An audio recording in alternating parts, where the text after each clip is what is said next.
What is up, everyone? It's your boy, a big-ass Storm! Today, we're going to do yet another fun and exciting analysis. This time, featuring Aversa's Datamine skills and stats. But Boo, you never do this! And you're right, I usually don't. But I like Aversa a lot, and I think she's rather cool. So I don't mind doing some back-to-back analyzing if it's for her. Right, well, let's get down to business, shall we? So in today's Datamine, we discover that Aversa is a red flyer with a decent chunk of HP.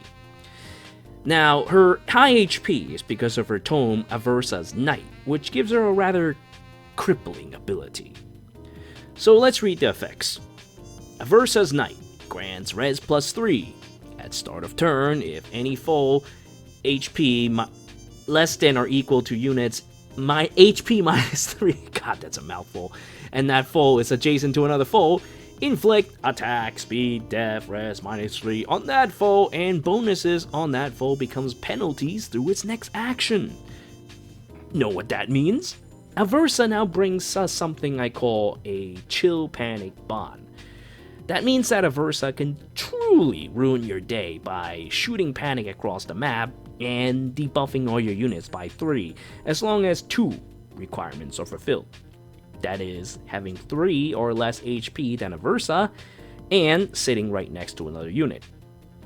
Based on the tome's wording, I don't think either the requirements or effect are counted separately. So, although the effect is rather oppressive, it's not actually so very bad as long as you pay attention or have some kind of countermeasures ready, like say restore or harsh command. And while 42 HP is pretty considerable for a ranged unit, it's not exactly super high either.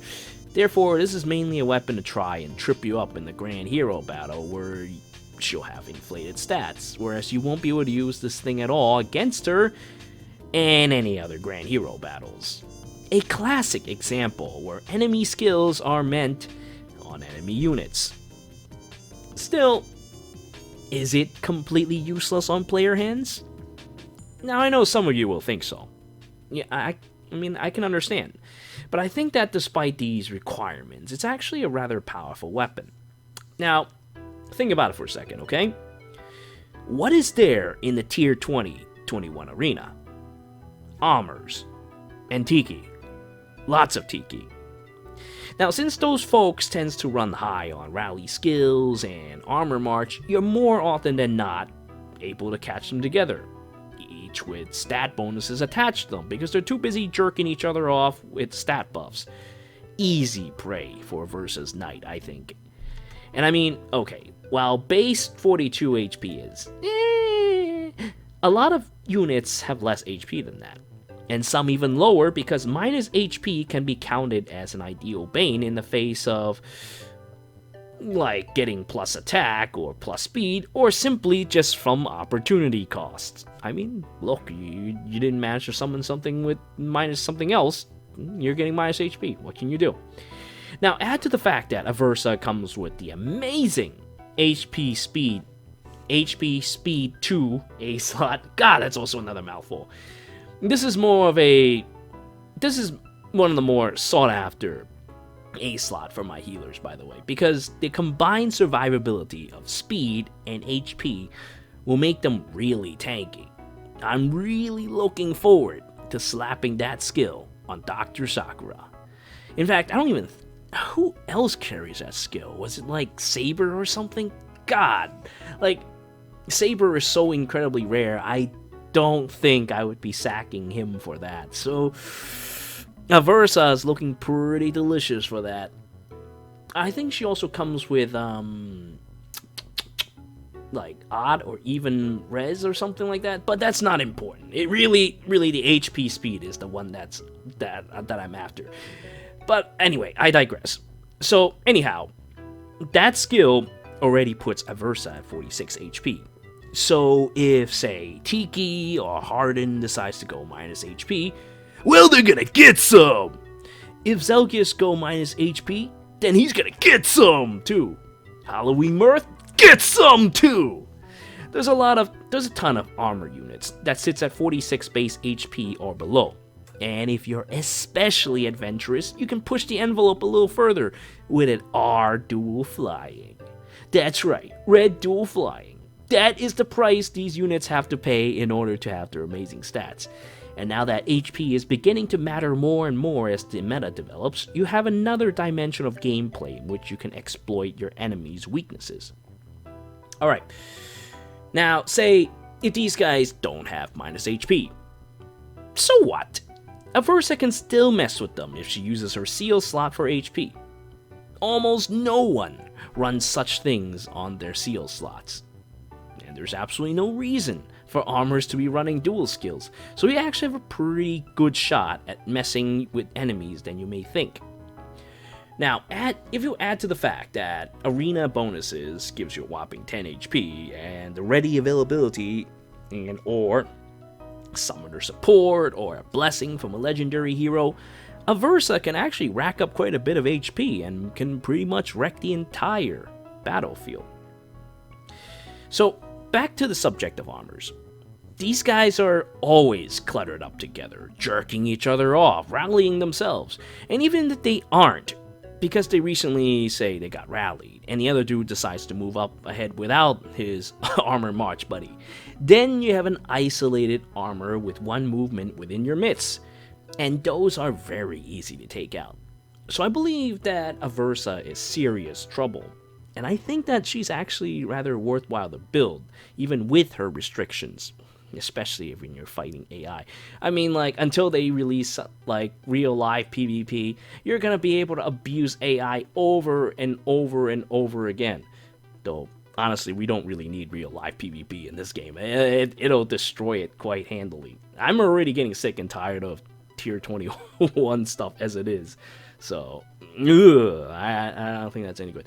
But anyway, I think that this is a precedence for new HP-based skills such as that to start sweeping the field. You're gonna probably find like something on the B or C slot that counts your HP and can just affect you from anywhere on the map. Panic Ploy was the beginning, but, you know, as this game gets older and older, they're gonna keep releasing dumber and dumber things, so you gotta watch out for that. That's gonna be important.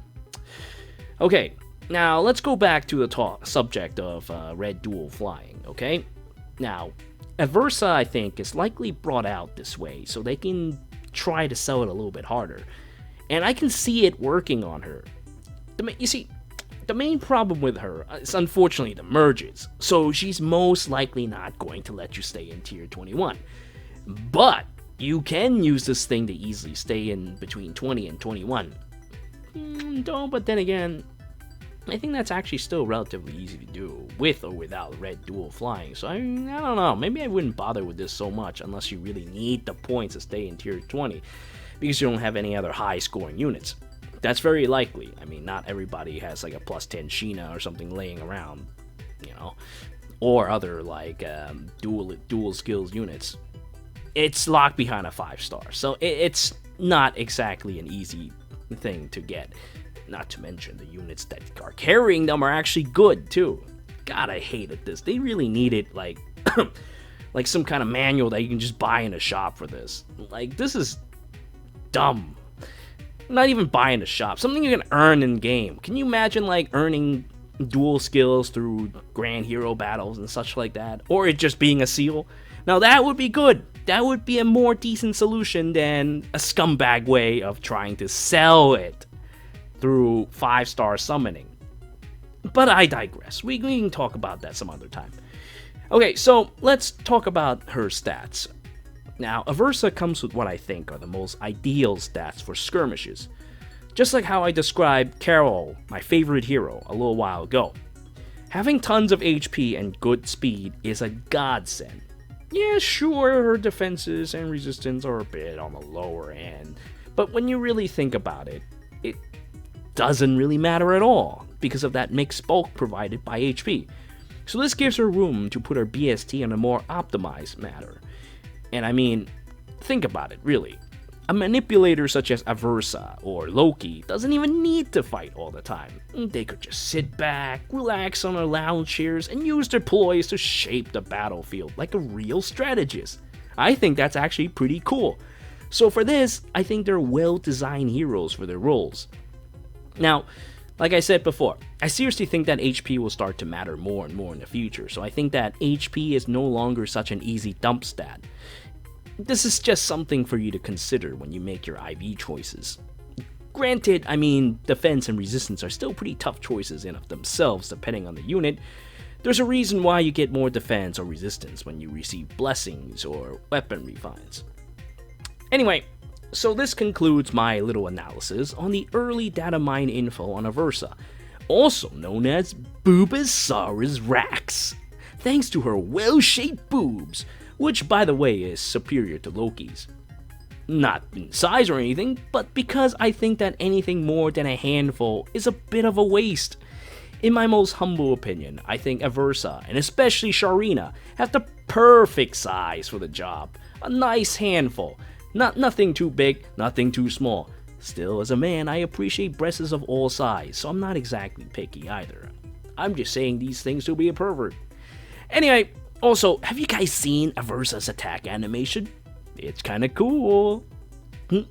But really, the most important thing I got out of this is, how the hell can she bend like that? That's absolutely not normal. She puts Katria to shame with that spine-breaking experience. Okay, alright, now that, before we go today, let's take a gander at the stats of those newly released far-fetched heroes, also known as Brave Redux, shall we? I did make some guesses yesterday when I did the analyzing, so let's see how true my predictions hold. So first, we have Boobosaurus Rex, also known as Loki, with 42 HP, 33 attack, 35 speed, 16 def, and 25 res. Now who does that remind us of? So, as aforementioned with Aversa, those are ideal stats. Any high HP will allow her to play with opponents much easier. Not to mention, she'll also have access to dazzling staff, so she won't even get hurt if she goes on the offensive. Loki is a very powerful healer. If I still spend money on this game, I would not mind plus 10ing her. Also, it would appear that I was correct. She has 151 BST. Most unfortunate. But Gen 1 healers have been power creeped in stats now too. What a shame. Okay, next up we have Kliff, who I also correctly predicted to have high speed. 37 is quite good, and his middling 30 attack allows him to play with his Sagittae, allowing him to be a rather tanky unit on both player and enemy phase. Now, alright, think about it. Add all these values together, the 6 from the Fortress thing, and the 5 from his Tome, you now have a unit with 36 defense and 39 resistance before merges or any other modifiers. That's actually rather scary. Although, it doesn't actually fit him. If I recall correctly, he's a more attack type character, wasn't he in SOV? But anyway, I highly recommend running God on him to further increase his survivability. Since his HP is already low, dumping that wouldn't bother him much at all. In fact, even minus attack wouldn't be so very bad on him. But anyway, another fun thing to note is that his total BST is 157, thanks to the power creep villager stats. And that's pretty damn disgusting, because he now has as much BST as a Gen 1 melee unit. This is an example of how far gone this game is right now. Okay, and finally we look at Owain. Now what do these stats look like to you? Ah, yes, the disgusting era stats right back at ya. Owain has 1 less attack but gets 1 more res. Since the man is mostly enemy phase, I think running Darting Stance as his seal might not be such a bad idea. Run that with distant counter and you still, look, he's still going to get 43 base speed when he gets hit. That's a pretty good strong spot to be doubling the enemy if they somehow survive Blue Flame's Wrath shenanigans.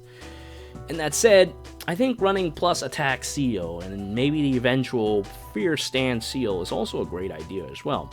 Think about it, you can one-shot enemies on the return, it's a pretty damn good feeling. especially with Wrath. God, he's gonna hit so hard.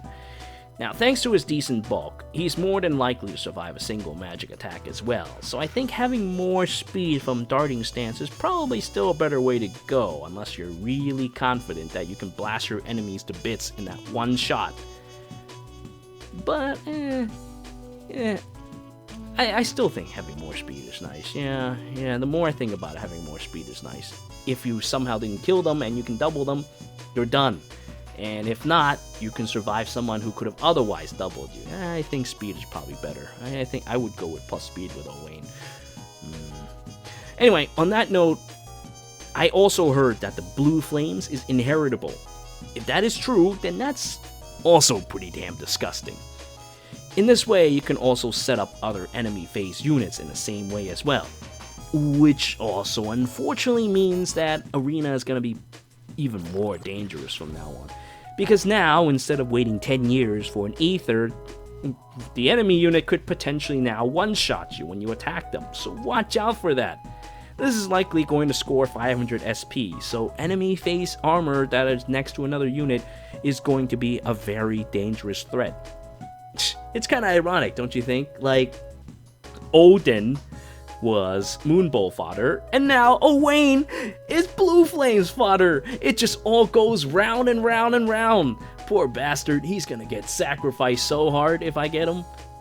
But anyway, alright, enough of this. This concludes my back-to-back analysis of the Brave Redux banner and Bulbasaur's Rax. I thank you all for watching. Until next time.